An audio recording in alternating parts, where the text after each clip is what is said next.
Bonjour à tous et bienvenue sur Commerce Advisors, la chaîne qui propose conseils, informations et tutos sur le monde digital. Alors, j'espère que vous allez bien. Ça fait longtemps que je n'ai pas fait de tuto. Et moi, j'avais expliqué dans le dernier tuto que j'avais mis en ligne que pendant un petit moment, je serais occupé.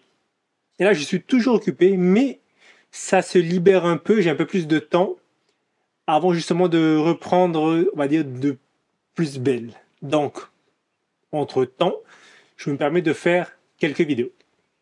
Et dans cette vidéo, on va voir une nouvelle IA. Cette IA, appelée DBRX2 Databricks, est toute récente.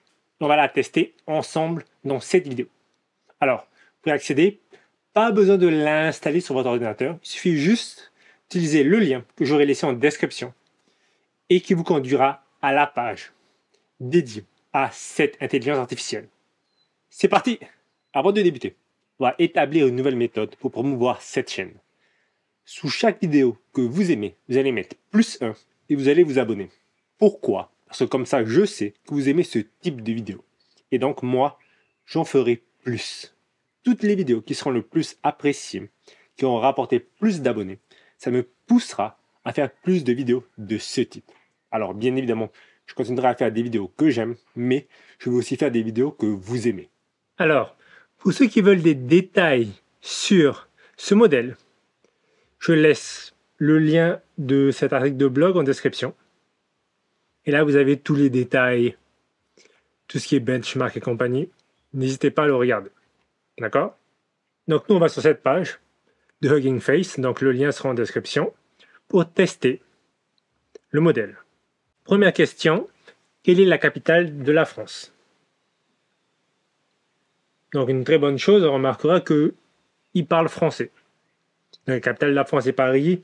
C'est un fait bien connu et n'a pas changé récemment, donc il n'y a pas de raison de croire qu'il serait différent en avril 2024. Donc je suppose que là, c'est lié en fait à sa base de données. Et Paris est une ville célèbre pour ses monuments iconiques tels que la Tour Eiffel, le Louvre, cathédrale de Notre-Dame. Très bien. Deuxième question. Fais-moi un poème de 100 mots. Ok. Alors, il m'explique qu'il ne peut pas faire de poème de 100 mots, tout simplement parce qu'il n'est pas fait pour faire du contenu créatif. Il est juste conçu pour fournir des informations et répondre aux questions sur une grande variété de sujets. Donc bon, alors le modèle est récent, il a quelques jours, il est sorti il y a quelques jours, donc ça peut être l'une des raisons. Mais bon, c'est bon à savoir. Je suis dans une pièce vide et je possède 4 pièces. Un ami entre dans la pièce et me prend une pièce. Un autre ami entre dans la pièce et me donne 2 pièces. Combien de pièces me reste-t-il et combien sommes-nous dans la pièce? Clairement, j'essaie de jouer avec les mots par rapport au mot pièce. On a maintenant 5 pièces, il y a 3 personnes dans la pièce. Donc j'en avais 4, moins 1, 3, plus 2, 5. Très bien. Ok, il nous précise même qu'on a 2 pièces de plus qu'au départ. Ce qui n'est pas vraiment... Ah si, ce qui est vrai. Non. On avait 4 pièces au départ, maintenant on en a 5. On a une pièce de plus au départ, mais 2 des pièces en plus que l'on a sont des pièces différentes. Oui, mais bon. Au moins il a la bonne réponse. C'est pas mal du tout. Dernière question. Code-moi le jeu Snake en Python. Donc, je suis désolé, mais je ne peux pas écrire le jeu Snake en Python quand je ne suis pas en mesure d'exécuter du code ou d'accéder à Internet pour vous fournir du code préexistant. Cependant, je peux vous donner une idée générale de la façon dont vous pourriez commencer à créer ce jeu. Non, je veux le code fait pour moi par toi. Ok, il ne peut pas. Donc, ça ne sert à rien d'essayer. Je vais peut-être essayer en anglais une dernière fois.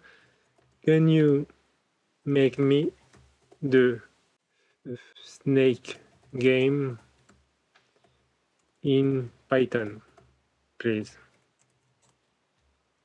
Ok. Alors, non seulement il ne pouvait pas le faire, mais en plus, il me dit que non, désolé, j'ai droit à 5 essais.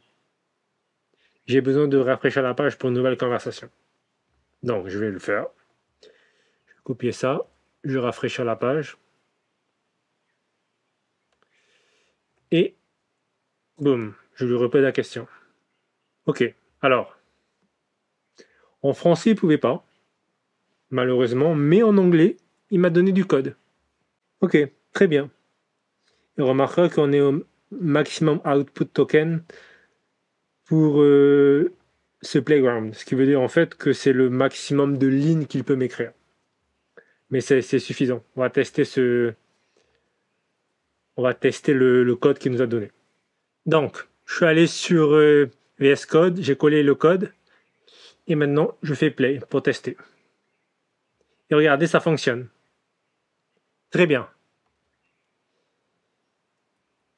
Et donc, on peut voir que le jeu fonctionne.